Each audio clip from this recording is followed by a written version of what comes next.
Most people will never wear a shark suit made out of actual chainmail, but Jeff Zeverly is here now to tell us why a variation of that protective material may be the fabric of the future. And we're going to dress Carlo up in some of this ancient chainmail, so stick around for that. The company is called Neptunic Technologies, and much of what they're working on is still top secret. But by this time next year, their product may be popping up in stores near you.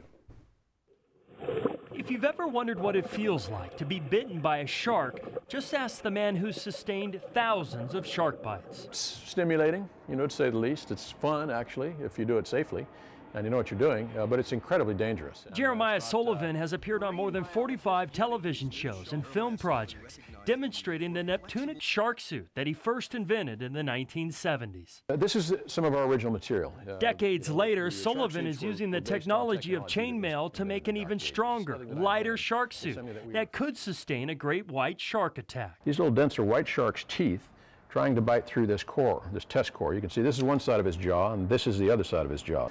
Well, you don't see any substantial damage. A couple little nicks on here, but the important part is to realize that this piece of neoprene was a sleeve that was worn over the top of this. And if you see how much damage has occurred to this piece of neoprene, this is what would have happened to a man that was wearing only a wetsuit. Sullivan is already selling his super material called Neptech to the government and military. Business is good.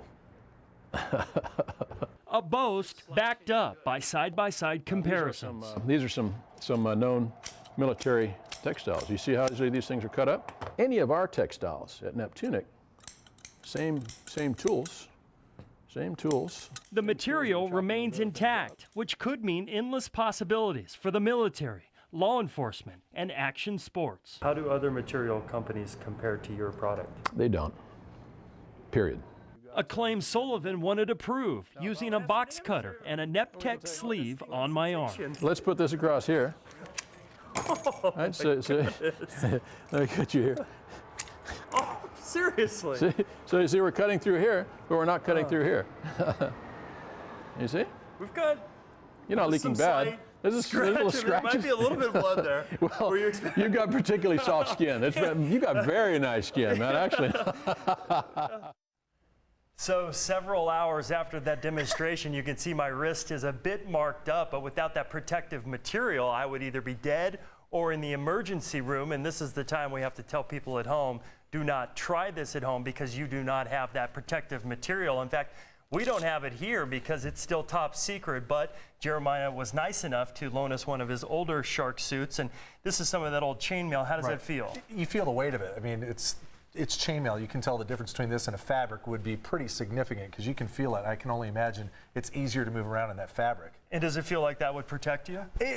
I don't know. You see the holes and it makes you a little bit nervous. You're going to, yeah. Why? Really? You guys said you weren't going to. Okay, let's. Because look at this. All right. He pulled this out and he started sawing on my arm.